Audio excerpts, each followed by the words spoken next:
They, along with other engines unfortunate enough to fall into this trap, were to take part in a sick pay-per-view event.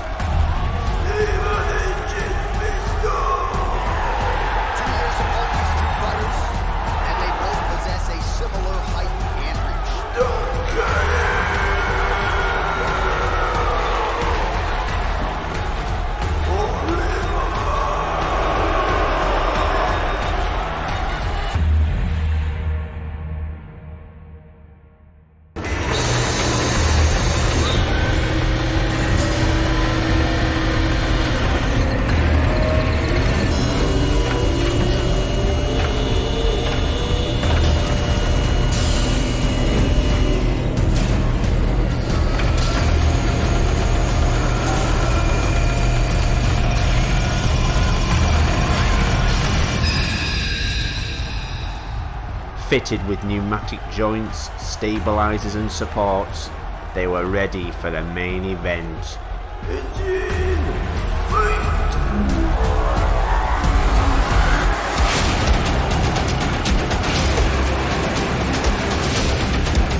Right, left, uppercut! Nice shot. Both men landing in that exchange. Want some money? Come on!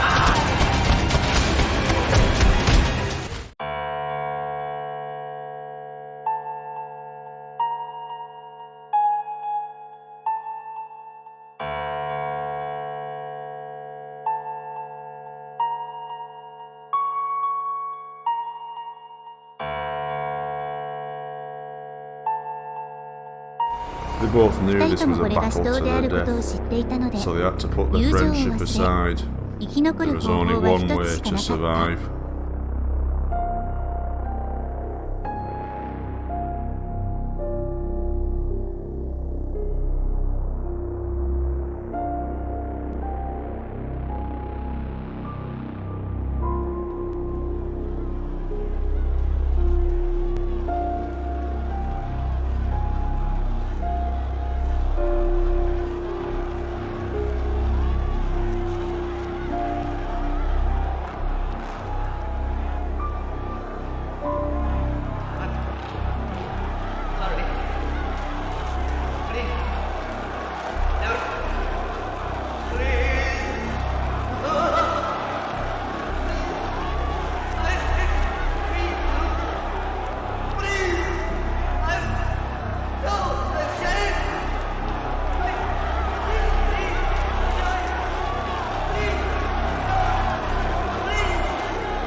Other engines would welcome opportunities offered by the British government. The British government had banned the use of biofusion publicly, but couldn't ignore the military opportunities. Selling war to the world was too profitable. Hitlogistics was the military contractor secretly tasked with continuing the work Sodor research had begun.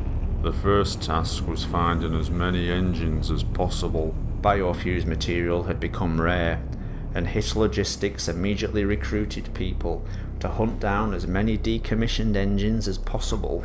One was an old colleague we all called friend. Even when he was being interviewed for the Shed 17 documentary, he was neck deep in secret government research. His biggest dream was much more sinister. Project G1 was Professor Owen Ruth's dream, the breaking down of biofused matter to their very cells, and then deprogramming them. Engine remains being reused to form anything they wanted. In the project, these cells have their DNA instructions removed, biofused stem cells, which can then adapt and assume any form necessary. It is for this purpose we have begun making extensive research into twins. Annie Clarabella and Kevin Diesel had met as rail enthusiasts, fallen in love and gotten married within weeks of meeting. The next step in their eyes was to become biofused. It was the most romantic thing in their eyes. He would become an engine, she a coach, and they would ride the rails together. Kevin became his namesake, a sleek black diesel engine. It was Annie's operation where things didn't go to plan. As Annie's cells were being reprogrammed, they split in the early stages of the operation, and 2 coaches were created, although these twins were far from identical. People started to notice just how many twins were being created on the island, but the questions were brushed off or ignored. In an effort to deflect criticism, Annie and Clarabelle, the first 2 biofused coaches, were put into service straight away. Everyone was very excited. No one seemed to ask about where all the organic parts were in a coach.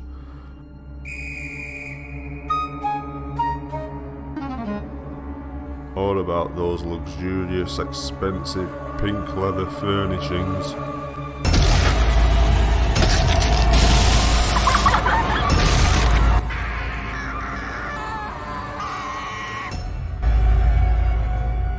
I don't even want to tell you what they found in the toilets. Following this disaster, Annie and Clarabelle would be kept out of the public gaze.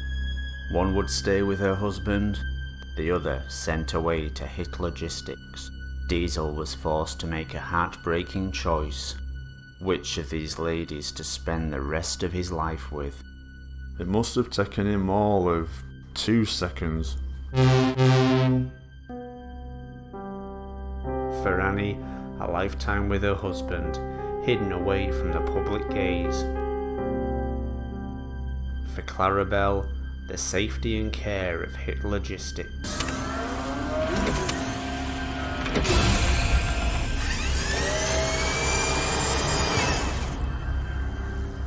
Hitlergistics weren't just interested in how twins were created. It was the abilities they had because of it.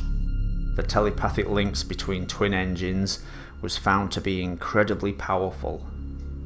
The psychic links found in natural twins is profoundly more powerful in biofused vehicles. Of course, essentially, these are the same person. Hitlergistics would use what they had learnt to work on duplication. A volunteer soldier could be biofused exponentially, creating copies of those cells. Think of it! A willing human participant, not just controlling a weapon, but becoming the weapon. Able to react to danger and orders in a fraction of the time. To maintain the secrecy of these illegal experiments, the soldiers' faces would be covered up, so that the only giveaway was a cry of discomfort when a vehicle was damaged or a tank shell was fired.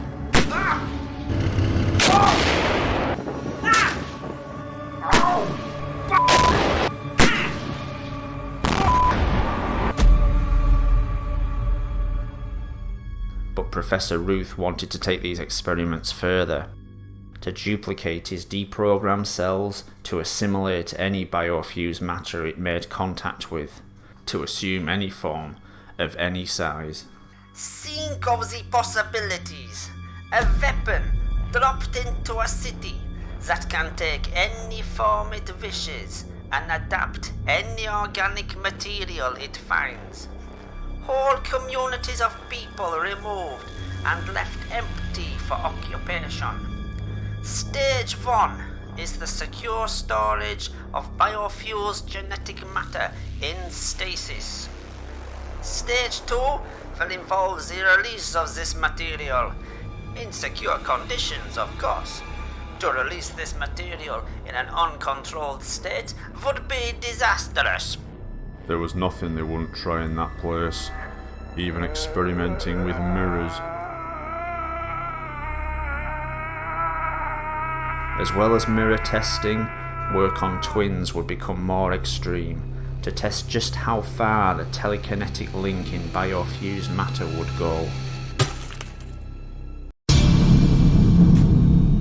そういう感じで今回は終わりです。ダックとオリバーの死闘の後はワタルース博士が再登場しました。そして博士によって明かされるプロジェクト G1 の概要、次回は双子の研究の悲劇ダグラスの実験から始まります。ご視聴ありがとうございました。